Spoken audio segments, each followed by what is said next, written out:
आप सभी जानते हैं कि आज के समय में घर जो बन रहे हैं उनमें सीढ़ी, स्टेयर या फिर जीना कितना जरूरी है। सीढ़ी बहुत तरह की बनती है, मगर आज साइट पर मैं आपको जिगजैग या चेन सीढ़ी के बारे में जानकारी दूंगा। जिगजैग यह सीढ़ी है जो नॉर्मल सीढ़ी से लगभग 25% ज्यादा पैसे में बनती है।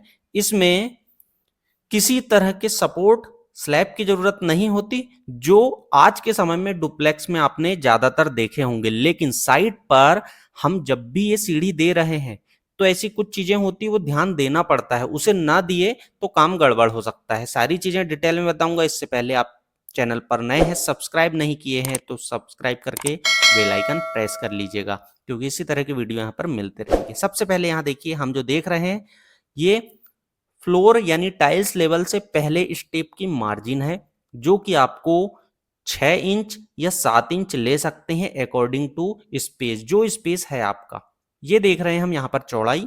चौड़ाई आप इसकी 39 से 42 इंच तक आप ले सकते हैं, जो आपके लिए स्पेस रिक्वायर्ड हो। देखिए, मैं यहाँ पर एक चीज और बता दूं कि लगभग 7 फीट का स्पेस या फिर 1 3.5 जिसमें आपकी रेलिंग वगैरह भी आ जाती है, लेकिन मिनिमम 3 फीट क्लियर स्पेस रखें। अगला स्टेप हम चेक करते हैं कि नीचे का जो स्टेप है उसी के बराबर अगला स्टेप भी आपका आ रहा है या नहीं।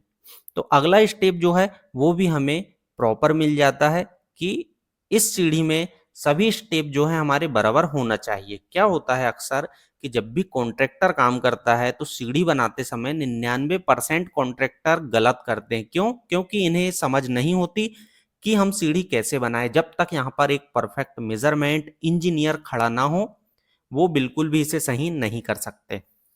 देखिए, हमने सारे स्टेप एक एक करके यहाँ पर मिलाना चालू कर दिए हैं, और ये पूरी स्टेप हमने मिलाने की कोशिश कर रहे हैं कि सही है या नहीं।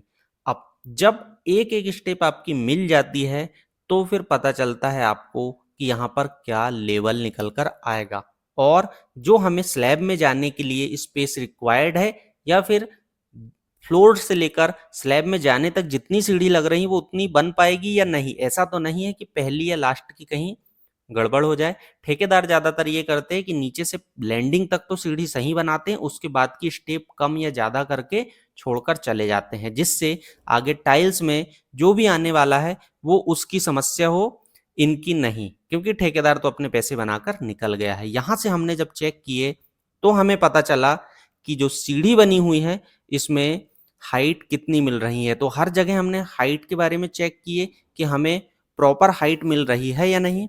जब प्रॉपर हाइट के बारे में चेक किए तो यहाँ पर एक चीज समझ में आई कि हाइट हमारी तो क्लियर है, लेकिन जो लास्ट स्टेप है आपका, उसमें हाइट को लेकर कुछ समस्या है। तो वहां पर हमने कोशिश की कि हाइट हम यहाँ से जाकर चेक करें, जिससे कि सारी चीजें हमारी क्लियर हो जाए। अगर ये पूरी चीजें हमारी क्लियर हो जाती है तो हमें समझने में दिक्कत नहीं हो रही है। अब यहाँ से हम जैसे आगे बढ़ते हैं तो ये होती है आपकी क्लियर स्पेस। हमें अगर मान लीजिए हम ऊपर जा रहे हैं तब हमें एक रिक्वायर्ड स्पेस चाहिए, अगर नीचे से यहाँ पर डोर लगाने के बारे में कभी सोच रहे हैं तो। लेकिन ऐसा आमतौर पर जब साइड में आपकी रोड होती है तब होता है। हमें लैंडिंग मिल चुकी है पहली कि लगभग 6.5 से 7 फीट है, यानी सफिशियंट है, और ऊपर के नाप के अकॉर्डिंग भी हमने यहाँ पर मेजरमेंट कर लिए कि प्रॉपर है। अब यहाँ पर ये जो है इसमें स्लैब या फिर ज्यादा कुछ रिक्वायर्ड नहीं होती, क्योंकि ये पूरे बीम जैसे चैन के रूप में बनाकर और फिर इसे फंसाते हैं। बीम और रॉड बनते हुए इसे हम आगे बढ़ाते हुए चलते हैं। ये चीजें हमारी क्लियर हुई। यहाँ पर लेकिन एक गलती पाई गई, वो ये थी कि कुछ तरफ जो लेवल थे वो कम थे और कुछ तरफ ज्यादा, यानी कि यहाँ पर आधा इंच का डिफरेंस था सीढ़ियों में, और जो यहाँ पर प्लाई लगी हुई है वो आगे की ओर झुकी हुई। साथ ही साथ इनका जो मार्किंग का लेवल है नीचे से इसे थोड़ा उठाना पड़ेगा, जो कि हमने साइट पर गाइड कर दिए हैं प्रॉपर तरीके से। अब बात आती है कि आप इसका वाटर लेवल लें। वाटर लेवल लेने के बारे में इन्हें सजेस्ट किए, क्योंकि सबसे ज्यादा जरूरी है कि आपकी सीढ़ी पहली चीज तो 90 डिग्री गुनिया में हो, दूसरी चीज प्रॉपर मेजरमेंट में हो, और तीसरी चीज वाटर लेवल में हो। अगर ये चीजें नहीं होगी तो टाइल्स लगाते समय, ग्रेनाइट लगाते समय बहुत ज्यादा दिक्कतों का सामना करना पड़ता है और स्टेप आपकी सही नहीं आती। लगभग रैंडमली हम 2-3 जगह हमने यहाँ पर वाटर लेवल लगाए और यहाँ पर जो गलती थी आधा इंच की, वो हमने यहाँ पर बता दिए कि इस तरीके की गलती है, इसे आप ठीक करें। नेक्स्ट डे कास्टिंग के समय हम जाकर फिर से चेक करते हैं। वीडियो कैसा लगा ज़रूर बताएं। अच्छा लगा हो तो लाइक, शेयर और सब्सक्राइब करना बिल्कुल ना भूलिएगा। इसी तरह के वीडियो आपको इस चैनल पर मिलते रहेंगे। थैंक यू, शुक्रिया।